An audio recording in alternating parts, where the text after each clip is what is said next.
Okay, so somebody tell me what's the major difference about the water phase diagram? It moves back towards pressure. The solid The solid liquid interface line? What about it? Has a negative slope. That's it. Okay.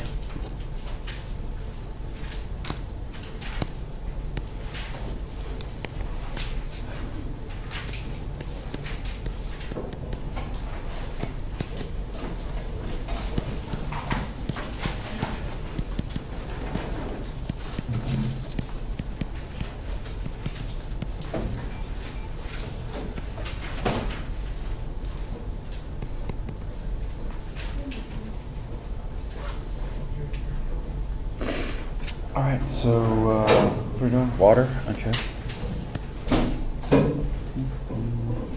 So temp and pressure, and a line here, and a line there, and a line there. And then we want sublimation.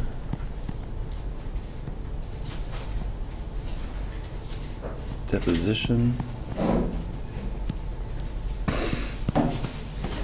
Vaporization.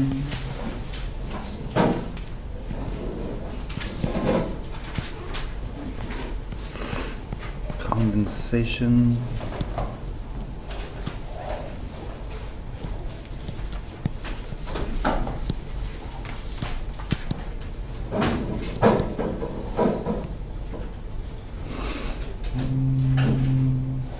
I guess I didn't really ask for that.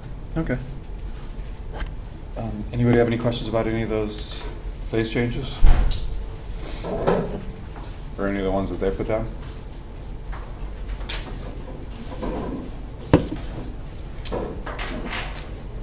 Okay.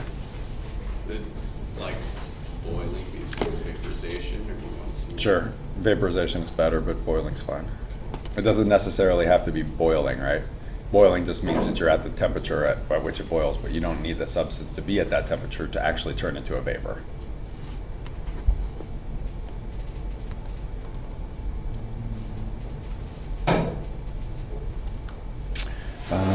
At what temperature is most dense? 4 degrees Celsius. And what happens when you raise or lower the temp?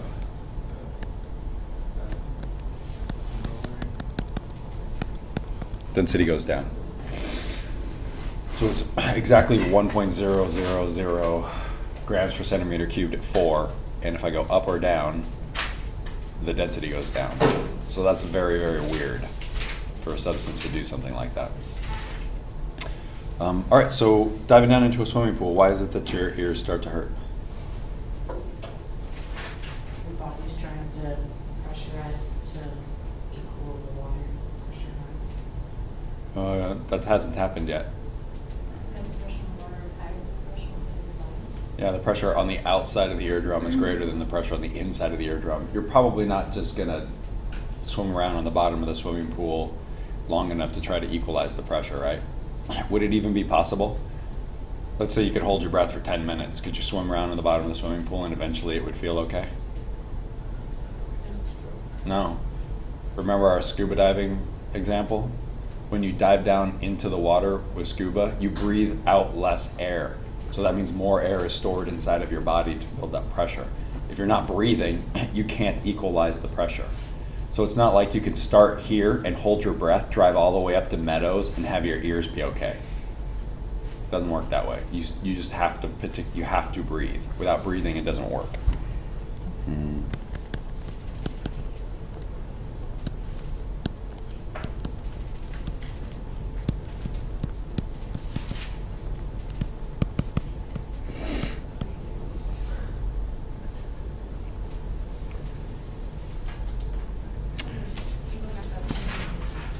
Go back up. Yes. So And then for the, what temperature, how'd you get 4 degrees? it's that's what it is. Okay. I don't know. Somebody measured it. Got it.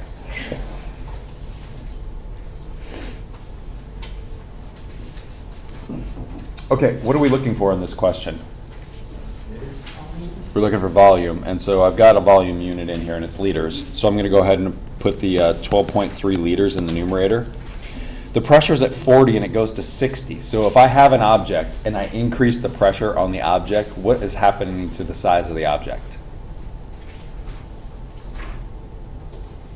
It's getting small. It gets squished, right? Okay, so what's gonna happen to my liter number? Smaller. Okay, so I'm gonna take the 40 and put that in the numerator and the 60 in the denominator, because that's gonna give me just units of liters and it's gonna cancel out my millimeters of mercury and it's gonna give me a number smaller than 12.3. What is it? 8 something or other?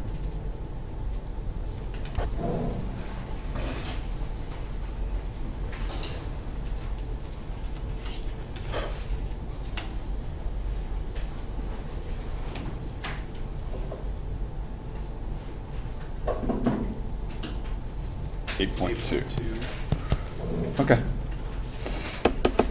All right, so I've got a gas at 25 degrees Celsius, 3.6 liters at a pressure of 1 atmosphere. What will be the volume at a pressure of?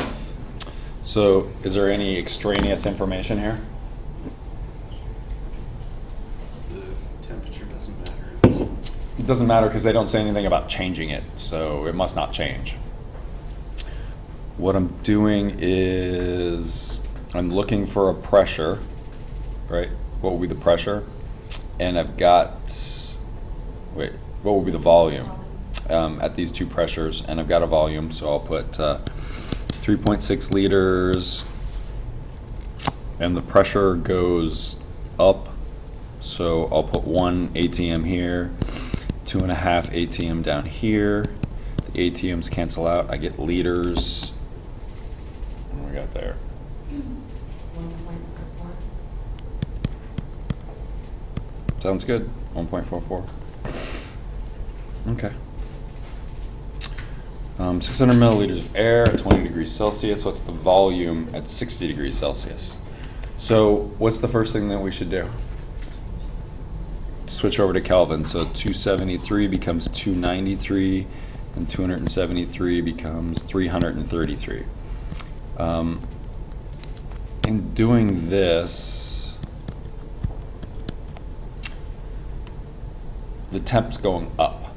So if I've got some object, say a balloon, and I increase the temperature on the balloon, what's going to happen to the size of the balloon? Expand. It'll get bigger. Okay, so I'm going to put 600 milliliters in my numerator, and then I'll put my 333K in the numerator and 293 in the denominator. That way I get a bigger number. The K's cancel.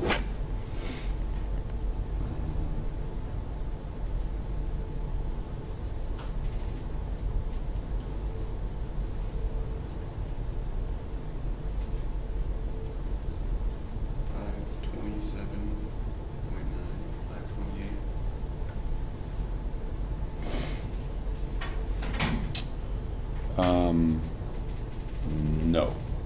It's got to get bigger, right? 682? Yeah. Okay. Okay, so gas occupies a space of 900 milliliters. The temp's at 127. What's the new temp at a new volume? Okay, so I need a temperature. Since it's a temperature thing, I might as well just change this now. So 273, 0, 0, so 400K. All right, so I'll put 4.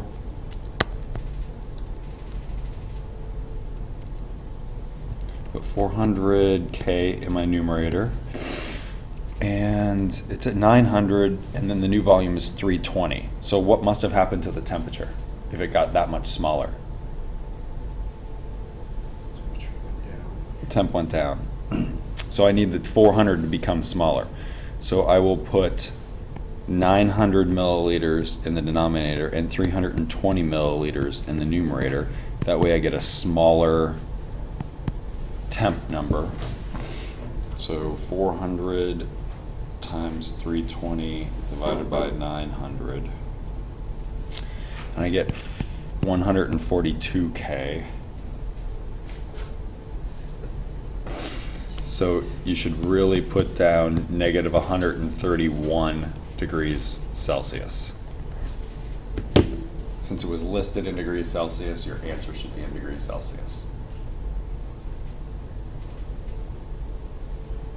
How did I go to that negative 131?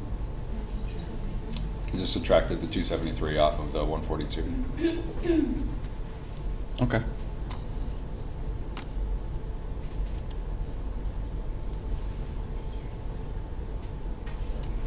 Determine the pressure change when 740 torr is heated from that to that. Okay. So 273, 293, 273, 303, 740 torr. I increase the temp so it'll get bigger. So 303K and 293K, the K's cancel. So 740 times 303, times 303 divided by 293. And 765 torr. That makes sense. How about this last one here?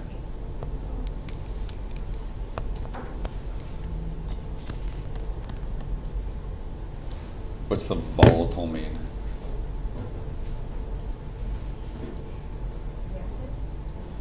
Does not mean reactive. You can change. Evaporate? Extreme changes. Not extreme changes. Vaporizes. It turns into a vapor very easily. Does that mean that it's like explosive or reactive? The answer is no. The most volatile substance in the universe is helium. The least reactive substance in the universe is helium. So just because you're volatile does not mean that you're reactive. All it means is you turn into a gas easily. Can you tell me what state gasoline needs to be in for it to actually catch on fire? Say again? It needs to be in the gaseous state. If you've got a gallon of gasoline, only the surface of the gasoline burns. And it's only because the stuff at the surface is turning into a gas very easily. So what can you say about gasoline?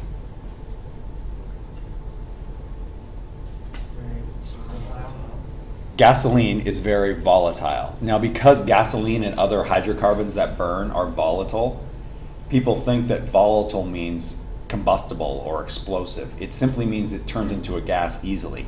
And some things that turn into a gas easily are very combustible, but they're mutually exclusive from each other. They do not mean the same thing. It just means I turn into a gas easily.